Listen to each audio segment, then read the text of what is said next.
ശബ്ദമൊക്കെ അടഞ്ഞിരിക്കുകയാണ്. ഉള്ള ശബ്ദത്തിലേ സംസാരിക്കാൻ പറ്റുള്ളൂ. ഒന്നും മിണ്ടണ്ടാച്ചാലും മിണ്ടിച്ചേ പറ്റൂ എന്നുണ്ടെങ്കിൽ പിന്നെ മിണ്ടാണ്ട് നിവൃത്തിയില്ലല്ലോ. അതുകൊണ്ട് മിണ്ടുകയാണ്.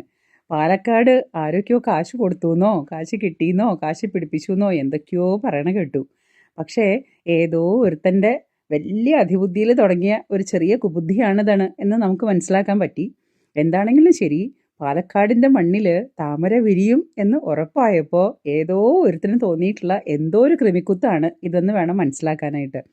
ഈ നിസാര പൈസയും കൊടുത്തിട്ട് പാലക്കാടിൻ്റെ മണ്ണിൽ പാവം ഒരു വയസ്സായൊരു സ്ത്രീയെ പറ്റിച്ചുകൊണ്ട് അവർക്ക് പൈസയും പിടിപ്പിച്ചുകൊണ്ട് ആ ഒരു സ്ത്രീയുടെ കയ്യിൽ നിന്ന് വോട്ട് പിടിച്ച് വാങ്ങാൻ മാത്രമുള്ള മൗഢ്യത്വമൊന്നും ശോഭാ സുരേന്ദ്രൻ എന്ന് പറയുന്ന ധീരവനിതയ്ക്കുണ്ടെന്ന് നമുക്ക് തോന്നുന്നില്ല. പിന്നെ അത് മാത്രമല്ല, പാലക്കാടിൻ്റെ എല്ലാ മഹിളാമണികളും എല്ലാ മനുഷ്യരായിട്ടുള്ളവരും മൂക്ക് കിഴിപ്പിട്ടുള്ളവരും താമരയ്ക്ക് വോട്ട് ചെയ്യും, താമര അവിടെ ജയിക്കും എന്നുള്ളതിന് 101% ഉറപ്പായി. അപ്പോൾ പിന്നെ നമ്മൾ കളിക്കുന്ന ഈ കുബുദ്ധി കളി ഇങ്ങോട്ട് കളിച്ചാലോ എന്ന് വെച്ചിട്ട് കളിക്കുന്ന കളിയാണ്. അപ്പോൾ ഈ കളിയൊന്നും കളിച്ചുകൊണ്ടൊന്നും അവിടെ ശോഭാ സുരേന്ദ്രന് ഇതുമ്മലത്തെ പോലും കൊഴിഞ്ഞു പോകുന്ന അത്ര ഒന്നും സംഭവിക്കാൻ പോകുന്നില്ല.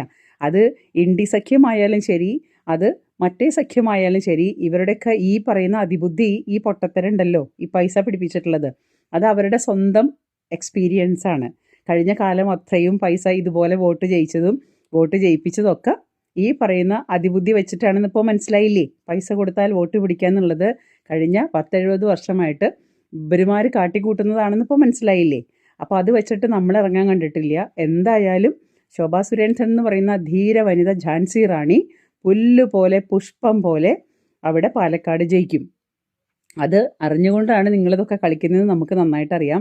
നിങ്ങൾ എന്തൊക്കെ കളികൾ കളിച്ചാലും, നിങ്ങൾ എങ്ങനെയൊക്കെ തലകുത്തി മറിഞ്ഞാലും ശരി, പാലക്കാടിൻ്റെ മണ്ണിൽ താമര ചിഹ്നത്തിൽ പൊൻ താമര വിരിയിച്ചുകൊണ്ട് ശോഭ സുരേന്ദ്രൻ എന്ന് പറയുന്ന ധീരവനിത അവിടെ വിജയിക്കും എന്നുള്ളത് 100% ഉറപ്പാണ്. അത് മാത്രമല്ല, എത്ര കാലങ്ങളൊക്കെ നിങ്ങളൊക്കെ തല കുത്തി മറിഞ്ഞാലും, ഇവിടെ കിടന്ന് നിങ്ങളുടെ എത്ര കുബുദ്ധികൾ കാണിച്ചാലും ശരി, ഇവിടെ പാലക്കാടിൻ്റെ മണ്ണിൽ താമര വിരിയുന്നുള്ളതിന് യാതൊരു തരത്തിലുള്ള സംശയവുമില്ല. അത് മാത്രമല്ല, കേരളം ഒരു മാറ്റത്തിൻ്റെ മോഡിലാണ്. കേരളത്തിൻ്റെ മാറ്റത്തിൻ്റെ മോഡ് ഈ പൈസ കൊടുത്തിട്ട് മാധ്യമങ്ങൾ, ചെരുപ്പ് നക്കി മാധ്യമങ്ങളുണ്ടല്ലോ, പൈസ കൊടുത്തു കഴിഞ്ഞാൽ ആരുടെയും കാൽക്കീഴിൽ കവിഴ്ന്ന് കിടന്ന ചെരുപ്പ് നക്കുന്ന മാധ്യമങ്ങളെ, നിങ്ങളുണ്ടാക്കുന്ന ഈ ക്രിയേറ്റിവിറ്റി ഉണ്ടല്ലോ, ക്രിയേഷൻ, നിങ്ങളുടെ ക്രിമിക്കുത്ത്, ആ ക്രിമിക്കുത്ത് മാധ്യമങ്ങളൊക്കെ എട്ടാക്കി മടക്കിയിട്ട് നിങ്ങളുടെ മടിയിൽ തന്നെ അങ്ങ് വെച്ചാൽ മതി. അതായിരിക്കും കുറച്ചും കൂടെ നന്നാവുക. അതേ പറ്റുള്ളൂ.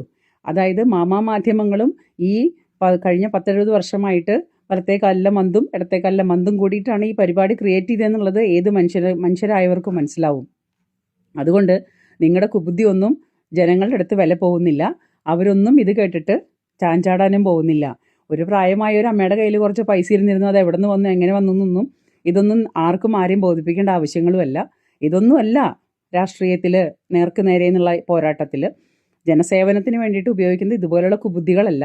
നിങ്ങളെ നാളെ ജനങ്ങൾ തന്നെ തിരിച്ചറിയും, ജനങ്ങൾ തന്നെ വിധിയെഴുതും. അപ്പോൾ ഏവർക്കും ശുഭരാത്രി, സുഖനിദ്ര. ശോഭാ സുരേന്ദ്രന് 101% വിജയം അർപ്പിച്ചുകൊണ്ട് ആശംസിച്ചുകൊണ്ട് ഞാനും ശോഭാ സുരേന്ദ്രനൊപ്പം, ഞാനും BJPക്കൊപ്പം. ഓരോ വിലയേറിയ നിങ്ങളുടെ ഓരോ വോട്ടും BJPക്ക് ചെയ്യുക, വിജയിപ്പിക്കുക. മാറാത്തത് ഇനി മാറണം, മാറിയേ പറ്റൂ. ഏവർക്കും ശുഭരാത്രി, സുഖനിദ്ര.